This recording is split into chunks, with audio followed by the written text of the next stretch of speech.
नमस्कार दोस्तों, विशाल एपिक्स में मैं डॉक्टर विशाल शौर्य आप सभी का सहृदय से स्वागत करता हूं। दोस्तों, कार्तिकेय 2 मूवी, इस मूवी के विषय में मैं अपने एक दूसरे चैनल पे बात कर चुका हूं। इसका मैंने क्विक रिव्यू डाला था, पर आज मुझे इस मंच पे आने की आवश्यकता इसलिए पड़ी क्योंकि मुझे लगा कि अंदर से कि इस विषय पे आप लोगों से बात करनी चाहिए।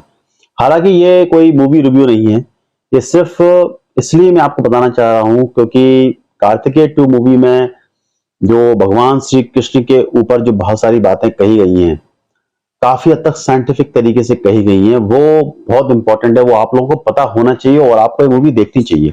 अगर आपने मूवी नहीं देखी तो पहले मैं कहूंगा आप उस मूवी को देखें, उसके बाद इस रिव्यू को आप देख सकते हैं। और अगर आपने नहीं भी देखी है तभी यह रिव्यू आपके बहुत काम आएगा। बेसिकली ये बात करना चाह रहा हूँ कार्तिकेय 2 मूवी के विषय में। फर्स्ट पार्ट में भी हमने काफी कुछ अपने कल्चर से संबंधित चीजें समझी थी। इस मूवी में भी लगभग वैसे ही है, लेकिन इसमें और ऑथेंटिक तरीके से भगवान श्री कृष्ण के उन तथ्यों को रखा गया है कि जिसको जानने के लिए जानने का जिसे जिसे जानने का हमारा एक हक भी बनता है और हमें जानना भी चाहिए कि it's not a mythology, this is the history. भगवान श्री कृष्ण या महाभारत से जुड़ी, रामायण से जुड़ी जितनी भी घटनाएं हैं, सब हिस्ट्री हैं, ना कि मैथोलॉजी। ये पुराणों में इतने समय से मैं पुराणों का रिव्यू कर रहा हूं, इतने समय से पुराणों के बारे में पढ़ रहा हूं। अब मैक्सिमम बातें जितनी भी लिखी हुई है पुराणों में, ग्रंथों में, ये आप भी जानते हैं संसार में अब साइंस भी उस चीज को मानने लगी है। साइंस भी उस चीज को पकड़ रही है कि ये सब हिस्ट्री है, ये हुआ है। रामायण का युद्ध भी हुआ है, राम सेतु भी मिला है। श्री कृष्ण का जो तुलना मोहनजोदाड़ो से भी करते हैं कि मोहनजोदाड़ो जो जगह का नाम है, वहां से किया जाता है कि पुरानी द्वारका थी। ये सब तथ्य मिले हैं। और अटलांटिक महासागर से अरब सागर के बीच का जो पूरे एक सभ्यता स्थापित थी भगवान श्री कृष्ण की। तो ये मूवी कहीं ना कहीं इन चीजों को सिद्ध करती है। हालांकि इसका अभी एक थर्ड पार्ट भी आने वाला है, कार्तिकेय 3, जिसमें और जिस महासागर की बात की जा रही है उस महासागर से भगवान श्री कृष्ण के और भी तथ्य ढूंढ के इसमें से निकाले जाएंगे, बताए जाएंगे। उस मूवी का हमें मुझे बहुत इंतजार रहेगा। मूवी मैंने देखी, वास्तव में मूवी बहुत अच्छी थी। स्टार्टिंग ही उन्होंने एक कॉलेज से की, हालांकि कहानी काल्पनिक है, लेकिन इसमें जो तथ्य रखे गए वो बहुत साइंटिफिक तरीके से रखे गए। कई मुद्दों पे भगवान श्री कृष्ण के जो कार्य हैं वो बताए गए हैं कि भगवान श्री कृष्ण कितने साइंटिफिक तरीके से काम किए हैं पूरे। भगवान श्री कृष्ण ने द्वारका की स्थापना की। द्वारका की स्थापना जिस तरह से की है, एक समुद्र के बीच में एक नगर की स्थापना करना, बहुत बड़े विशाल नगर का स्थापना करना, वो एक आर्किटेक्चर से एक बहुत बड़े आर्किटेक्चर का काम है, मतलब हर कोई कर नहीं सकता। भगवान श्री कृष्ण ने अपनी बांसुरी की दम पर पूरे सभी लोगों को मोह लेते थे। एक बड़े म्यूजिशियन भी वो थे। यहां तक कि हमने भगवत गीता, जो सबसे इंपॉर्टेंट भगवान श्री कृष्ण के विषय में सबसे बड़ी बात है, भगवत गीता जो जो उन्होंने हमें दिया है, उनके ऋणी हैं हम भगवान श्री कृष्ण के, जिन्होंने भगवत गीता को बोला और अर्जुन को बोला, और आज तक हम उस भगवत गीता का अध्ययन कर रहे हैं। और वास्तव में उसकी जो बातें हैं, उसमें जो कही गई हैं, वो बात धर्म और संप्रदाय से बहुत हटके हैं, एक अलग ही लेवल पे लेके जाती है। मैं नहीं कहता कि वो अकेले हिंदू धर्म के लिए है, वो सभी धर्मों के लिए है, क्योंकि बातें उसमें किसी पर्टिकुलर हिंदू धर्म के लिए नहीं है। सनातन धर्म हम मानते हैं, हम उसकी मान्यता है, लेकिन सभी के लिए वो एप्लीकेबल है। वो कि जीवन का रहस्य, जीवन की लाइफ को बताने वाली एक वो बातें हैं जो जिसका रेफरेंस आप देखेंगे सारे पुराणों में, सारे जितने भी आपके धर्म का, तो किसी भी धर्म के व्यक्ति हो, गीता के सारे रस्की जी के रेफरेंस लेकर के अपनी भाषा में लोगों ने बोले हैं। ये बात कहीं से कहीं छुपी नहीं है। तो बेसिकली भगवान श्री कृष्ण के विषय में जो इसमें बातें जो बताई गई हैं वो तो बहुत थोड़ी थी, लेकिन काम की थी। भगवान श्री कृष्ण के विषय में अगर बात की जाए, मेरे गुरुजी ने से भी किसी ने प्रश्न किया था कि भगवान श्री कृष्ण की 16,108 रानियां थी, तो आप उनको भगवान कैसे मान सकते हैं। तो भगवान श्री कृष्ण के विषय में मेरे गुरुजी ने एक बात बोली कि आप कि वो अवतार हैं। आप भगवान, मेरे गुरुजी से किसी ने प्रश्न किया था कि भगवान श्री कृष्ण को अवतार मानते हैं कि नहीं मानते। भगवान श्री कृष्ण को अवतार मानने के लिए गुरुजी ने कहा कि हाँ मैं मानता हूँ, वो अवतार थे और हम उनकी कृपा से यहाँ गोवर्धन नगरी में बैठे हुए हैं। मैं बचपन से गोवर्धन जा रहा हूँ और मेरे गुरुजी वहीं रहते हैं, तो भगवान श्री कृष्ण की महिमा अछूती नहीं है।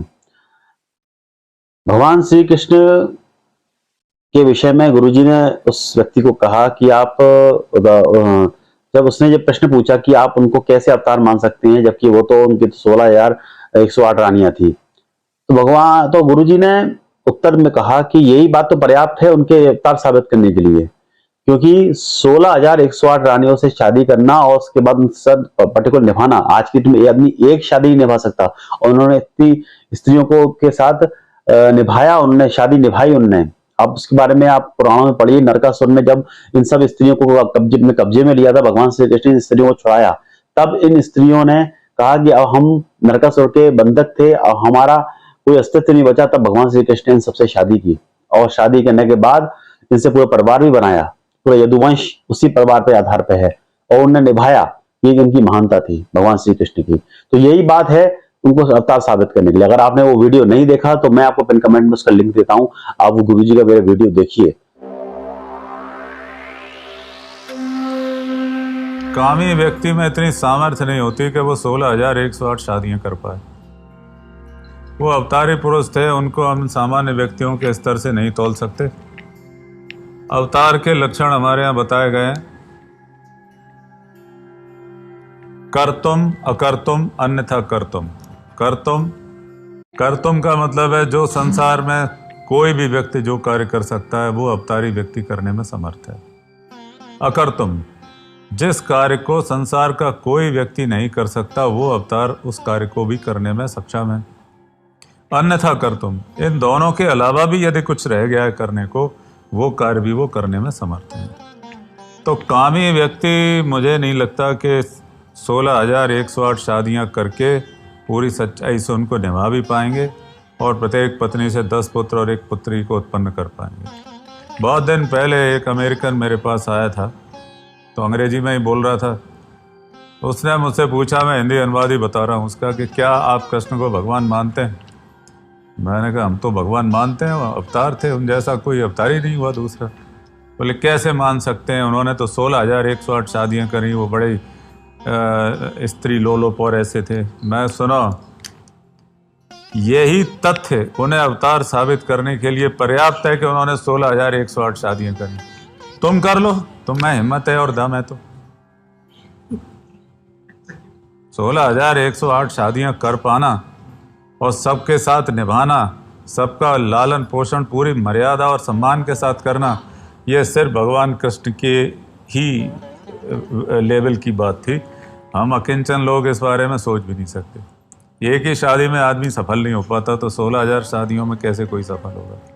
तो ये उनको कामी मानना या और औरतों के पीछे दौड़ने वाला मानना नहीं। ये कहिए उनमें सेंस ऑफ ह्यूमर था, रोमांस था, उनमें ऐसा कोई भी ऐसा गुण जो इस संसार में संभव हो सकता है वो सब उनके अंदर थे। तो आपको बहुत सारी बातें, बहुत सारा ज्ञान उसमें मिलेगा, और भी बहुत सारे तथ्य आपको भगवान श्री कृष्ण के मिलेंगे, और बहुत सारी बातें ज्ञानवर्धक मेरे गुरुजी के YouTube चैनल पर मिलती हैं।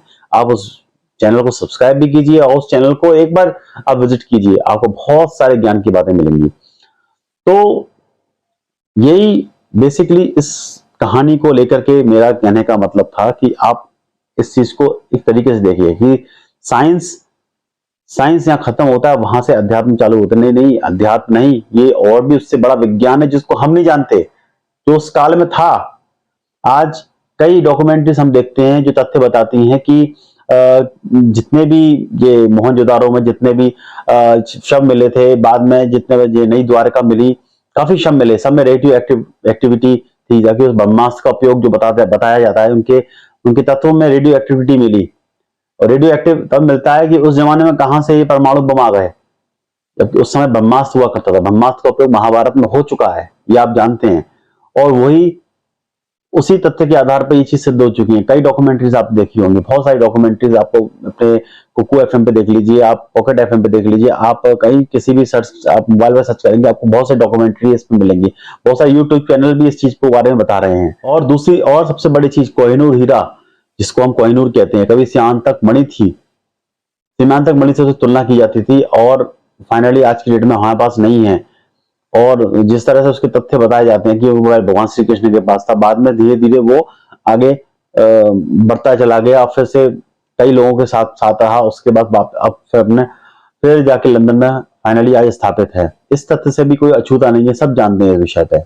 लेकिन कई लोग अभी भी कहते हैं कि भगवान, जो कई लोग, कई वामपंथी, कई कम्युनिस्ट, लिबरल्स, ये हमेशा ही कहते हैं कि भगवान श्री कृष्ण का कोई अस्तित्व ही नहीं था, श्री राम का कोई अस्तित्व नहीं था, ये सब काल्पनिक बातें हैं। उन सभी लोगों से एक सवाल है कि आज से अगर करोड़ों साल बाद भी, या फिर आज से करोड़ों साल बाद क्या, अगर आज से हम 1000 साल बाद भी चले जाएं और कोई कहे कि मेरा अस्तित्व नहीं था, या कोई कहे कि आपका अस्तित्व नहीं था, तो ये तो एक मूर्खता वाली बात है, ये कोई तर्क नहीं होता। हमारे बारे में कोई लिखा या हमारे बारे में कोई एविडेंस आज मोबाइल के माध्यम से मौजूद है या हमारी आधार कार्ड के माध्यम से मौजूद, उस समय जो इतने भी मौजूद थे ऋषि मुनियों ने हमारे पुराणों में, हमारे वेदों में, शास्त्रों में हमको हर चीज लिख के बताई। इस पर रिसर्च होना आवश्यक है। मैं ये नहीं कहता कि आपको इस मूवी के पीछे छिपे हुए, इस मूवी के पीछे हुए छुपे हुए भाव को मैं आपको बताना चाहता हूं, जो अपनी जमीन से हमको जोड़ता है, जो जैसे हमको हमारे हार्ट को टच करता है। कि मथुरा से लेके आपके द्वारका तक भगवान श्री कृष्ण ने जो एक स्थापना की है, एक लोगों के दिलों में जगह बनाई है, वो ऐसे नहीं बनाई है। बहुत बहुत बड़े कार्य उन्होंने किए हैं, तब जाकर के इस धरती पर उनका अस्तित्व है। अस्तित्व क्या, हर जगह उनके विषय में चर्चा है। भगवान श्री कृष्ण कहते हैं अर्जुन को, कालो अस्मि, मैं काल हूं, लोगों का क्षय भी करता हूं, लोगों को पोषण भी करता हूं, मैं काल हूं। काल के विषय में कहा 11वें अध्याय में श्लोक है। और कितना कुछ ज्ञान गीता में भरा पड़ा होगा। गीता जरूर मंगाइए, पढ़िए, पढ़ना चाहिए आपको उनकी गीता। इतनी महिमा मथुरा, गोवर्धन, वृंदावन में भगवान श्री कृष्ण की है, उतनी महिमा द्वारका में भी है। अंत में उन्होंने द्वारका गए, मथुरा से छोड़ने के बाद वो द्वारका पहुंच गए। भगवान श्री कृष्ण की बहुत सारी जो तथ्य हैं जो साबित करते हैं भगवान श्री कृष्ण के सारे चमत्कारों को, जितने भी चमत्कार और साइंस के हिसाब से भी भगवान श्री कृष्ण ने जितने भी कार्य किए हैं, सबका वर्णन अलग अलग किताबें मौजूद हैं। जैसे भी आप जानते हैं कि भगवत गीता तो एक, महाभारत तो उनके सबसे बड़ा तथ्य है ही। इसके अलावा भागवत पुराण, श्रीमद भागवत पुराण, जो मेरे पास भी है, मैंने आपको उसका रिव्यू भी किया हुआ है, आप वीडियो जरूर देखिएगा। इसके अलावा कृष्णयामल तंत्र, मेरे पास कृष्णयामल तंत्र भी है, उसको भी आप, भगवान श्री कृष्ण और राधा के बीच की बातें हैं। ब्रह्मवैवर्त पुराण, पद्म पुराण, ऐसे बहुत सारी किताबें हैं जिनमें भगवान श्री कृष्ण के बहुत सारे तथ्य मिलते हैं। और सबसे इंपॉर्टेंट एक पुराण है महाभागवत। महाभागवत में भगवान श्री कृष्ण को अलग दृष्टि से उन्होंने दिखाया गया। गर्ग संहिता भगवान श्री कृष्ण के बारे में बताने वाली एक अच्छा वार्तालाप है। और भी बहुत सारे ग्रंथ हैं जिनको मैं अभी आपको, जिनको शायद मैं बताने बैठा तो अभी तक शायद हो सकता है काफी समय बीत जाए। इतनी किताबें भगवान श्री कृष्ण के ऊपर आ चुकी हैं, हमारे सामने हैं, मौजूद हैं। और भी बहुत सारी रहस्यात्मक बातें भगवान श्री कृष्ण की हैं जिन्हें शायद हम नहीं जानते, वो बातें हैं। तो दोस्तों, मैं यही कहना चाहता हूं, इस मूवी के अंदर बेसिकली जो चीजें, जिस तरीके से डायरेक्टर ने पेश किया, जिस तरीके से डायरेक्टर ने इस समय प्रेजेंट किया, वो वास्तव में एक बहुत बड़ा काम है। मैं उन सबको धन्यवाद देता हूं कि उन्होंने इस मूवी को बनाया, और ये मूवी आप सबको देखनी चाहिए। बाकी इस मूवी के अंदर अनुपम खेर की जो स्पीच थी, भले 10 मिनट की थी, लेकिन वो वास्तव में दिल को छू लेने वाली बातें थी, जो सुन के वास्तव मन को शांति मिलती है। इसमें सिद्धार्थ का काम बहुत जबरदस्त है। पहली मूवी में उनका काम बहुत जबरदस्त था, इस मूवी में काम भी बहुत जबरदस्त है। अब आने वाली मूवी में भी काम बहुत जबरदस्त रहने वाला है। तो मैं इतना जरूर कहूंगा कि हमारे पुराण, वेद, शास्त्र जितने भी हैं, ये कोई मैथोलॉजिकल नहीं है, ये हिस्ट्री है। हमको इस इतिहास से कोई वंचित नहीं कर सकता। आप लोग इस मूवी को देखिए, एंजॉय कीजिए, और उसके बाद जितने धर्मशास्त्र, धर्म किताबें, जितने भी आध्यात्मिक किताबें, हमें जितने पुराण हैं, उनको मंगा के पढ़िए। एक बार पढ़ने के बाद आपको सच्चाई मिलेगी। और ये तो एक मूवी के माध्यम से प्रेजेंट किया है, आपको हमारे पुराणों में, हमारे धर्म ग्रंथों में वो सच्चाई मिलेगी जिसकी आप कल्पना भी नहीं कर सकते। इसी के साथ दोस्तों, मैं वीडियो को विराम कर देता हूं, फिर मिलते हैं नेक्स्ट किसी वीडियो में।